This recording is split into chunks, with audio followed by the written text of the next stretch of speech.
todos los amantes y curiosos de la historia. Bienvenidos a mi canal. Hoy os traigo la vida de Anne-Madeleine de Conti-Dangeancourt.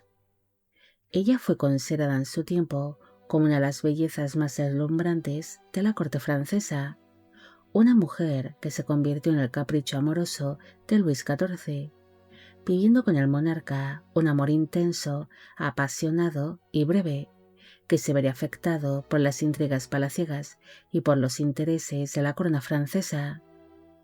Espero que os guste esta biografía.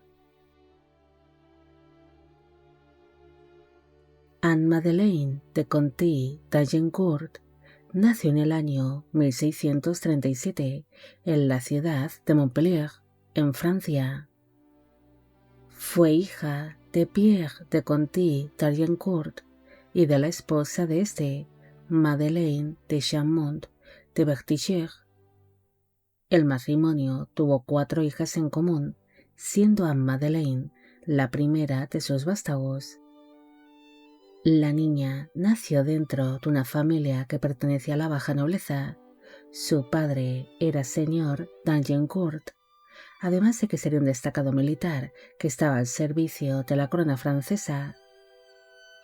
No se sabe mucho sobre cómo fue su infancia, tan solo hay constancia de que fue bautizada cuando tenía unos 4 años de edad, y se cree que recibió la típica educación que recibían las muchachas de su misma posición, ya que al ser la hija mayor, su destino sería la de servir dentro de la corte francesa y encontrar un buen casamiento con otro noble francés. En el año 1657, gracias a la posición de su familia, Anne-Madeleine fue nombrada como una de las damas de compañía de la reina viuda Ana de Austria, que era la madre del rey Luis XIV de Francia, el conocido Rey Sol. Anne-Madeleine tenía 20 años de edad cuando llegó a la corte francesa y enseguida captaría la atención de los demás cortesanos, siendo descrita como una joven que poseía una piel de porcelana, ojos expresivos y una gracia natural que eclipsaba a las demás damas. Poco después de llegar a la corte francesa, el joven rey Luis XIV no pudo evitar fijarse en aquella joven y llamativa dama. Por aquel entonces, el monarca francés no se encontraba aún casado, y su madre, la reina Ana, estaba buscándole una esposa, algo que parecía no simpatizar demasiado al joven rey, debido a que no quería una esposa impuesta, encontrando más apetecibles y agradables a las hermosas damas que podía encontrar dentro de su corte. Para Luis XIV, Anne-Madeleine fue un soplo de aire fresco que trajo consigo una gran frescura a la corte, quedando completamente cautivado con su presencia. El romance que surgió entre ambos sería muy apasionado, pero también breve. Para entonces, ambos tenían 20 años de edad, mostrándose como 2 jóvenes ardientes y apasionados. En un principio, la reina madre, Ana de Austria, pasaría por alto las aventuras amorosas de su hijo, pero el romance que inició con Anne-Madeleine se volvería un gran problema de estado, debido a que Luis XIV empezó a despreocuparse de sus obligaciones y se mostraba más interesado en pasar el mayor tiempo posible entre los brazos de su apasionada amante. La dama pronto se convirtió en una distracción bastante peligrosa que podría arruinar los planes de casamiento del joven monarca, ya que en ese momento se estaba negociando su futuro casamiento con la infanta española María Teresa de Austria. Por esta razón, la reina madre, Ana de Austria, y el cardenal Mazarino decidieron separar a los amantes.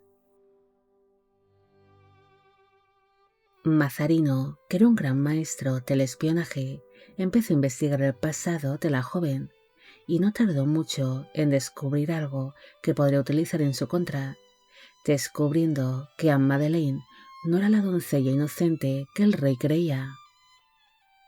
Antes de su romance real, ella había una relación secreta y muy escandalosa con el marqués de Richelieu, Jean-Baptiste Amador de Vignegot du Plessis, quien era sobrino del difunto cardenal Richelieu, además de que se rumoreaba que también había tenido un romance con el duque de Beaufort, Francisco de Borbón-Vendôme, uno de los líderes de la Fronda, la rebelión que casi derroca a la familia real años atrás, algo que acabaría siendo considerado como un gran escándalo.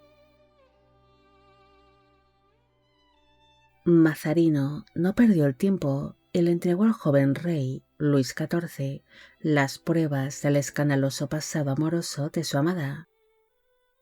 El monarca, que era muy orgulloso y posesivo, sintió una gran humillación al ver tales pruebas. Al principio no quiso creerlo y defendió la inocencia de su amante, pero cuando Anne Madeleine no pudo negar sus vínculos con Richelieu, la ira del monarca cayó sobre ella. En el mes de enero de 1658, la dama recibió la orden de partir al exilio, siendo expulsada de París y obligada a ingresar en el convento de las Madelonettes, un lugar destinado a mujeres arrepentidas, rompiéndose así las promesas de amor eterno que el rey Sol había jurado durante sus noches de pasión. El rey pronto olvidaría a la bella Anne Madeleine, lanzándose a los brazos de María Mancini, quien era sobrina del cardenal Mazarino y considerada como el primer gran amor del rey. En cambio, la exiliada dama tuvo que permanecer encerrada en diferentes conventos hasta que finalmente consiguió el perdón de la corona francesa, pero a cambio tendría que llevar una vida apartada y no regresar nunca más a la corte, permaneciendo durante unos cuantos años bajo una estricta vigilancia para controlar de que no se acercase al rey ni a la familia real. El 4 de agosto de 1671, Anne Madeleine se casó con Gabriel de Gassé, quien era señor de Farley, teniendo para entonces ella unos 34 años de edad en el momento de la unión. Su marido era un noble que pertenecía a la baja nobleza francesa y que ejercía para entonces como consejero en el Tribunal de Cuentas, Ayudas y Finanzas de Montpellier, siendo una unión únicamente por intereses. Tras casarse, el nombre de Anne Madeleine desapareció por algunos años de las crónicas de la época, siendo un auténtico misterio el que fue de ella durante los posteriores años, pero en 1679 volvió a aparecer en las crónicas, debido a que durante ese año la dama huyó a Flandes junto a su gran amiga Olympia Mancini, al estar ambas envueltas en el famoso asunto de los venenos, una trama en la que estaban involucrados distintos miembros de la nobleza francesa, incluso una de las amantes más famosas de Luis XIV, Madame Montespan, algo que le supuso su definitiva caída en desgracia. Tras este incidente, Anne Madeleine volvió a desaparecer de las crónicas de la época. De lo único que hay constancia es que llegaría a sobrevivir por varios años a su examante Luis XIV, muriendo la dama el 8 de enero de 1718, cuando tenía unos 81 años de edad. Se cree que de su matrimonio no nació ningún hijo, y si realmente llegó a nacer alguno, este falleció o bien durante la infancia o antes que ella, debido a que dejó bajo testamento de que todo lo que tuviese de valor fuese entregado a la congregación de las Damas de la Misericordia para ayudar a los enfermos y más necesitados. No hay mucho más que decir sobre Anne Madeleine. Ella fue una víctima de las intrigas palaciegas, siéndose apartada del rey Luis XIV, quien se mostraba como un joven demasiado apasionado, despreocupándose incluso de sus obligaciones como monarca, solo para pasar tiempo entre los brazos de su amante de turno. Pero finalmente, por intereses de la corona, el destino de ambos amantes cambiaría. Luis XIV siguió con su vida y con sus amantes, mientras que la prometedora carrera de Anne Madeleine como cortesana de la corte francesa se acabaría viendo truncada, convirtiéndose en otra olvidada más de la historia. Bueno amigos, llegamos al final de la vida de Anne Madeleine de Conti d'Agincourt. Espero que os haya gustado esta historia. Como siempre, agradeceros todo el apoyo que recibe el canal. Mil gracias por ver los vídeos que voy realizando y quisiera agradeceros de corazón el que forméis parte de Biopic Channel. Hoy me gustaría saber qué os ha parecido esta historia y si habéis llegado hasta aquí, me gustaría que dejarais en la cajita de comentarios la palabra capricho, demostrando así que sois grandes seguidores del canal. También quisiera mandar un afectuoso saludo a Juan. Y con esto me despido. Hasta la próxima.